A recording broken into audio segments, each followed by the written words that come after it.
और ये बिल्कुल सही है। वो ऐसा बोल के जाते कि हमने आपके लिए आहार धर्म ध्यान के लिए दिया है ताकि आपके धर्म की साधना अच्छी तरह से होती रहे, है ना। इसलिए हमने आपके लिए आहार दान दिया है महाराज, धर्म ध्यान अच्छा करना। और आप हमें ऐसा आशीर्वाद दें कि जिससे हमारे द्वारा दान निरंतर होता, कोई भी ऐसा दिन ना जाए कि हमारे द्वारा आहार ना हो। तो ऐसी वहाँ की व्यवस्था है। सात्विक जो आहार होता है ना भाई, स्वयं बनाया जाता है, नौकरों के द्वारा नहीं बनवाया जाता है।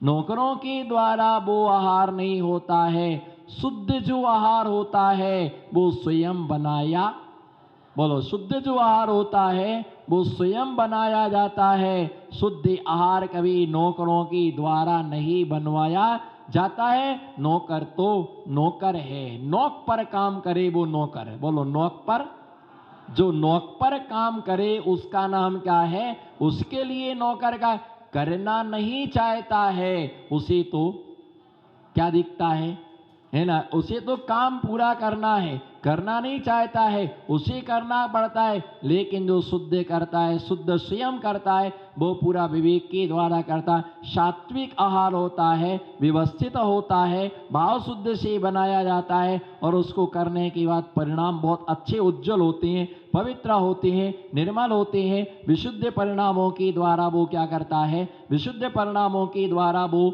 आहार संपादित होता है। दूसरा क्या होता है, राजसिक। दूसरा क्या होता है, दूसरा तामसिक। तो तामसिक का मतलब होता है कि जिसमें क्या है कि तामसता को जो उत्पन्न करता है, किसके लिए, तामसता के लिए। जैसे प्याज से युक्त आहार तामस कहलाता है। क्या, प्याज से युक्त आहार तामस कहलाता है।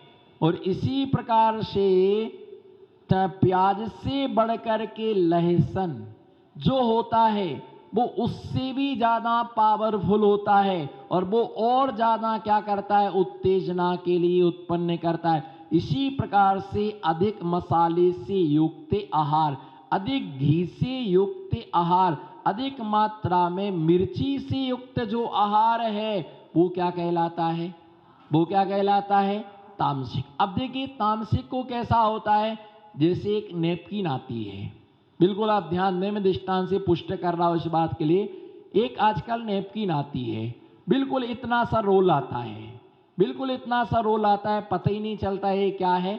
आप ये समझ, गोल रहता है, बट्टी जैसी रहती है, उसको समझ नहीं सकते क्या है। जैसे ही आप उसके लिए पानी में डालेंगे, जैसे ही आप पानी में डालेंगे तो क्या हो जाएगी, वो क्या हो जाएगी, फूल जाएगी। और बिल्कुल पूरी की पूरी बड़ी क्या होती, जैसे ही उसके अंदर पानी गया और उसमें क्या हो गई, उत्तेजना हो गई और क्या हो, फूल जाती हो।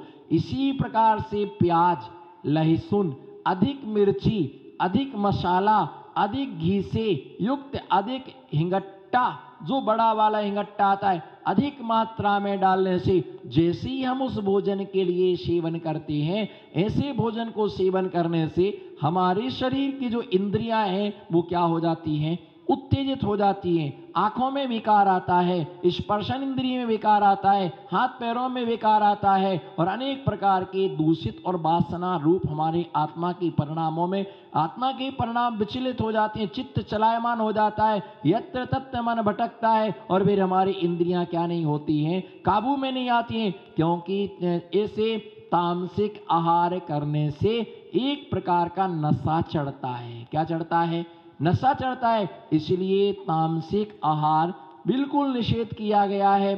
चूंकि प्याज का सेवन तो कोई भी जैन धर्म में साधारण व्यक्ति को भी निषिद्ध बताया गया, फिर तो हम महाव्रती हैं। महाव्रती तो किसी कीमत पर सेवन करते ही नहीं है, व्रती भी नहीं करते। कुछ सम्यक दृष्टि होते हैं जो नहीं करते और कई ऐसे होते, आलू का त्याग करा दो, प्याज मत छोड़ाओ। प्याज तो क्या है, गर्मी में लगती है, ठंडी होती है, प्याज तो चाहिए। और तुअर की दाल में प्याज का बघार लगता है, किसमें, तुअर की दाल में प्याज का बघार लगता है। आलू टमाटर बनते हैं तो प्याज का बघार लगता है, प्याज वैसे ही छील के आदमी रख लेता है। नहीं भैया, इसी को तो जीतना है, इसी को तो जीतना है ना। जो खाता है प्याज, बोलो जी गांधी जी, जो खाता है ब्याज उसे भरना पड़ता है अगले जन्म में। बस जो ब्याज भर रहे हैं, जो ब्याज भर रहे हैं, पूरी जिंदगी उनकी होम लोन में निकल गई, गोल्ड लोन में निकल गई, है ना। बस पूरी की पूरी जिंदगी उनमें क्या, गोल्ड लोन, होम लोन भरते भरते भरते भरते रहे किस्त, बोलो भरते रहे किस्त, और हालत हो गई चुस्त। भरते रहे, बोलो भरते रहे किस्त और प्याज, और उसके बाद लहसुन। तो ऐसी प्याज, है ना, ब्याज, ब्याज पर ब्याज। देखिए प्याज, लहसुन, उसके बाद हींग, बोलो प्याज, लहसुन, हींग, इससे अधिक अधिक मात्रा में उत्तेजित करने वाली ब्याज दर ब्याज, बोलो ना। लेते तो हो ही ब्याज दर ब्याज, नहीं भर पाया तो उसके ऊपर चक्रवर्ती ब्याज। क्या, बोलो ब्याज दर ब्याज, और नहीं भर पाए तो चक्रवर्ती ब्याज। बस भरते रहो, भरते रहे किस्त, बोलो चंदनमल जी, भरते रहे किस्त, और हालत हो गई, हालत हो गई चुस्त, है ना। जो खाते हैं प्याज, प्याज के बिना नहीं चलता है, बोलो जी रतलाम की चैतन्य आत्माओं, प्याज के बिना, बोलो प्याज के बिना नहीं, जोर से बोलो, प्याज के बिना नहीं चलता है। पिछले जन्म में प्याज के बिना नहीं चल रहा था, और आज इस जन्म में ब्याज के बिना क्या करूं भगवान, कहां तक भरूं, बोलो कहां तक भरूं। और पहले ऐसा नहीं कहा कि कहां तक पेट में प्याज भरूं, जैसे प्याज भरता था वैसे आज भर ब्याज, बोलो भर ब्याज।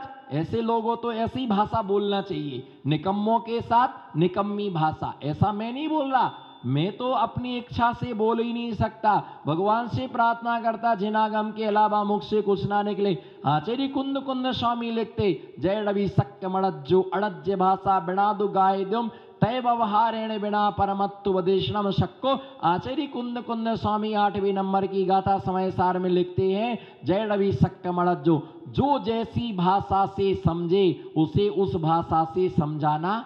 आरी को आरी भाषा में, बोलो आरी को आरी की भाषा में, और मिलेच्छ को मिलेच्छ की भाषा में। जो जैसा समझे उसको वैसे समझा देना चाहिए, और नहीं समझे तो जम रुज्जैतम कुच्चा, जो तेरे को जचे सो बरो। प्याज, लहसुन और हिंगट्टा, हींग नहीं, नाम हींग का नाम नहीं लेना, हींग तो छोटी है, हिंगट्टा बड़ा आता है। बोलो प्याज, बोलो प्याज, प्याज पर, है ना, लहसुन, लहसुन पर क्या है, हिंगट्टा। एक दूसरे को इसी ब्याज दर ब्याज, चक्रवर्ती ब्याज। कब तक भरूं, कब तक भरूं, कब तक भरूं, जब तक ना मरूं, बोलो जब तक ना मरूं तब तक ब्याज भरूं। और प्याज खाता है और ब्याज भरता है। इसलिए भैया, हे जैनियों, क्या, हे जैनियों, छोड़ दो प्याज, बोलो हे जैनियों,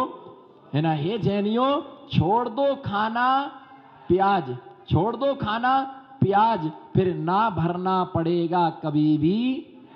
बोलो खाना छोड़ दो, बोलो रतलाम के चक्रवर्तियों, छोड़ दो खाना प्याज, फिर कभी नहीं भरना पड़ेगा ब्याज। चक्रवर्ती बनना, पर चक्रवर्ती ब्याज मत भरना, बोलो चक्रवर्ती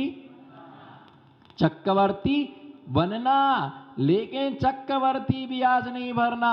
जो चक्रवर्ती ब्याज भरता है वो कभी मुनियों का पेट नहीं भर पाता है। बोलो जो चक्रवर्ती ब्याज भरता है वो कभी मुनियों का पेट नहीं भर पाता, बचता ही नहीं है कुछ। क्या करें, महीने की 10,000 की एक किस्त पक्की है, 15,000 की एक किस्त पक्की है ना। ऐसे हवा में क्यों उड़ रहे थे। पर्सनल व्हीकल भर, अब यहाँ पेट्रोल भर और वहां किस्त भर, बोलो ना सेठ जी, यहाँ किस्त भर वहां पेट्रोल भर, है ना, यहाँ सांसें भर। हाय राम हाय राम, अब क्यों सांसें भर रहा, बहुत शौक था। अरे भैया, गरीब होते ना वो छोटी गाड़ी में बैठते हैं, जो अमीर होते ना, बोलो जो अमीर होते हैं वो छोटी गाड़ी में बैठते हैं, और जो अमीर होते हैं वो अरबों की गाड़ी में बैठते, 50 रुपए की टिकट दे करके ट्रेन में बैठते हैं। और जो बेचारे करोड़पति होते ना, वो इतनी सी साबुनदानी, साबुनदानी, नानो गाड़ी आती ना, उसका साबुनदानी जैसा से है ना शेप होता है। इंडिका गाड़ी, टवेरा गाड़ी कितनी सी है ना, 3 लाख की होगी। मारुति वैन जो 3 लाख रुपए की आती है ना, 3-4 लाख रुपए की आती है, इतनी की आती है ना, तो 3-4-5 लाख में है वो। 3 लाख तो मैंने सेकेंड हैंड की बोली, और मेरे को बता रहे कि 7 लाख में आती, तो मैंने सेकेंड हैंड का बोला। फर्स्ट हैंड तो क्या है 7 लाख में आएगी, सेकेंड हैंड बोलना क्यों चुप हो गया? मैं लगाऊंगा चक्रवर्ती ब्याज, सीधे सीधे किस्तें भर दो, न चक्रवर्ती ब्याज रहेगा। भाई सेकेंड हैंड कितने मिलेगी बोलो ना, आप तो 7 दो कम से कम, ये नहीं दे रहे तो आप तो दो। हाँ बोलो, क्या सेकेंड हैंड कितने मिल जाती है ना, 3-4 लाख में मिल जाती है। पर उसमें वो सेकेंड हैंड बोलो, सेकेंड हैंड एक ही बार सेकंड करेगी, फिर हैंड ही हैंड बचेगा उसमें। 3 लाख की गाड़ी लाए, 6 लाख सुधरवाए लगी। ज्यादा चतरा होता ना, सेकंड हैंड लो, क्या करना, क्योंकि वो क्या होती है, जब यहाँ 60 घर के नौरे से चलती है तो तोप खाने पर रुक जाती है। उससे बोलो चलो ना, बोले सेकंड हैंड। तो उसके लिए जैसे ही थोड़ा आगे बढ़ते हैं है ना, माड़ेक चौक पहुंचते फिर रुक जाती है, चलो ना सेकंड हैंड। माड़ेक चौक पर है ना, उसके आगे थोड़ा चलता है ना, फिर है ना सेकंड हैंड। अब सेकंड हैंड तो क्या है, सेकंड है, पुराना तो, हाँ तो अच्छे से बोलो, पुराना तो पुराना है, और न्यू तो, हाँ न्यू तो, ओल्ड तो ओल्ड है, और गोल्ड तो गोल्ड है। जो है सो है, बोलो जो है ना सो है। तो भैया ये कि भरते रहो, किस्त भरते रहो। इसलिए चक्रवर्ती ब्याज नहीं भरना, हमें क्या बनना है, चक्रवर्ती बनना है। और चक्रवर्ती बनेंगे तो इतनी संपदा हो कि कोई मुनिराज हमारे दरवाजे से बिना भोजन के ना जाए, कोई भी दिगंबर मुनिराज खाली ना जाए। ऐसे कोई मुनिराज ना है कि जिनके हमारे घर पर क्या ना हो, आहार ना हो, भोजन ना हो। उनको दे करके ही भोजन कराऊं, उनकी हर भावना की हम पूर्ति करें, उनकी सेवा में ये पैसा जाए। तो ऐसी भावना रखने वाला जो तामसिक भोजन है वो इंद्रियों में क्या करता है, उत्तेजना उत्पन्न करता है, विकार उत्पन्न करता है। और गाड़ी क्या है, अनकंट्रोल क्या हो जाती है, गाड़ी क्या होती है, अनकंट्रोल है ना, बिना ब्रेक की गाड़ी हो जाती है, और व्यक्ति अनाप शनाप क्या करता है, पाप करता है। इसलिए तामसिक होटल पर होने वाला भोजन नियम से क्या होता है, भाई तामसिक होता है। भली होटल पर लिखा रहता है शाकाहार भोजनालय, क्या लिखा रहता है, शाकाहार भोजनालय लिखा रहता है, लेकिन वहां पर भी गरम मसाला दिया जाता है, तल करके दिया जाता है। ऐसा भोजन मुनिराज नहीं करते, व्रती नहीं करते, साधारण सम्यक दृष्टि नहीं करता। तीसरे भोजन का नाम क्या है, राजसिक। तीसरा क्या होता है, तीसरा राजसिक भोजन होता है, जिसके लिए राजा लोग करते। दिगंबर महामुनिराज राजाओं के घर पर आहार नहीं करते। कहा, दिगंबर महामुनिराज राजाओं के घर पर। आपको डाउट हुआ, कुछ मन में आया आपके, हाँ देखो कई लोगों के मन में प्रश्न उठे, मैं जान रहा आपका प्रश्न है, हमें आपका प्रश्न जा रहा, मैंने पहले ही बोल दिया कि आपके मन में प्रश्न उठाए। बोलो दिगंबर महामुनिराज, आराम से बोलो, देखो कितने लोगों के मन में, और मैंने आपने पढ़ लिया कि आपके मन में क्या प्रश्न उठा। बिल्कुल 100% सत्य, 100% सत्य, सत्य महाव्रती, 100% जो आपके मन में प्रश्न हुआ बिल्कुल सही है वो, है ना। दिगंबर महामुनिराज राजा महाराजाओं के घर पर आहार नहीं करते। बोलो दिगंबर महामुनिराज राजा महाराजाओं के घर पर आहार नहीं करते। ऐसे कैसे हो सकता है, सारे तीर्थंकरों का आहार, हाँ बोलो, यही तो उठ रहा था मन में, हिडोले ले रहा था, सारे तीर्थंकरों का आहार।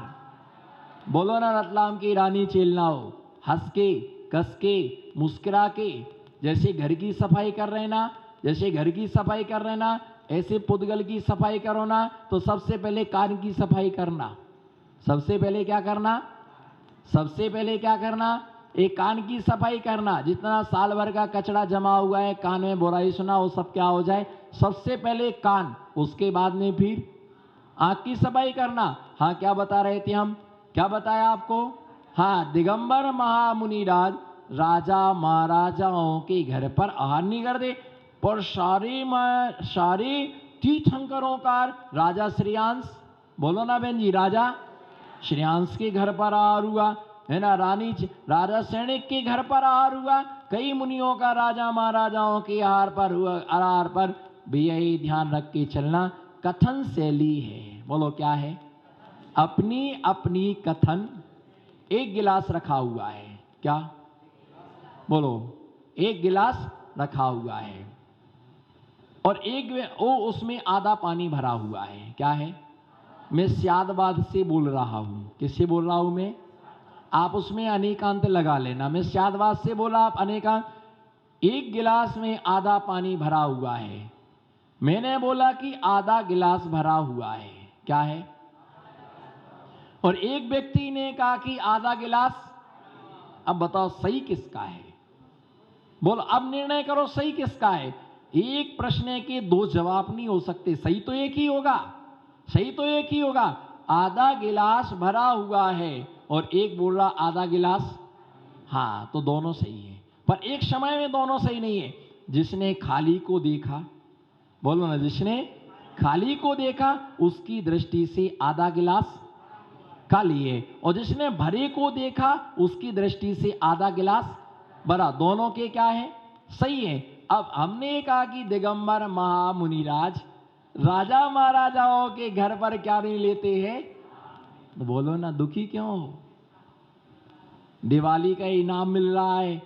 तीर्थंकर मुनिराज, दिगंबर मुनिराज राजा महाराजाओं के घर पर आहार नहीं करते हैं। फिर ये राजा श्रेयांश कौन थी? किसने कहा राजा थी? किसने कहा राजा थी? तुम खुद ही सेठ बने घूम रहे हो, तुम खुद ही सेठ बने घूम रहे। अरे सेठ जी आए, काय के सेठ? काय के सेठ? अरे भैया बड़े लोग आए, काय के बड़े? किस चीज में बड़े हैं? तुम्हारी भी दो आंखें, हमारी भी दो आंखें, तुम्हारी भी दो आंखें, हमारी भी दो आंखें, तुम्हारे दो कान, हमारे दो कान। अरे किसमें बड़े? कौन बड़ा कौन छोटा? उसके पास पैसा है इसलिए क्या आया है? बड़ा आदमी है। उसके पास पैसा नहीं है इसलिए क्या है? छोटा है। बस ये परिभाषा है। अरे भैया बड़े लोग हैं, महाजन है ना, नगर श्रेष्ठी, नगर के सेठ, नगर गौरव, ऐसी ऐसी उपाधियां पहनाते और आलू का भी त्याग नहीं है। सेठ बने घूम रहे। ऐसे बड़ों से क्या काम? ऐसे बड़ों से क्या काम होता है? ऐसे बड़प्पन से क्या काम कि जो घास के तिनकों के लिए सिर पर बिठालता है और भारी और वजनदार वस्तु को पानी में डुबा देता है। समुद्र का बड़प्पन क्या काम? पन्नियों को ऊपर तैराता है और अच्छी अच्छी वस्तुओं को नीचे क्या कर देता है? हीरे मोती को नीचे डुबा देता है। अरे किसने कहा वो राजा था? किसने कहा राजा था? तुमने कहा कि राजा श्रेयांश के घर पर। अरे भैया राजा ते मुनि राजा महाराजाओं के घर में आहार नहीं लेते हैं, पर राजाओं के घर पर आहार नहीं हुआ। जिसके घर में मुनि का आहार हुआ वो राजा हो गया।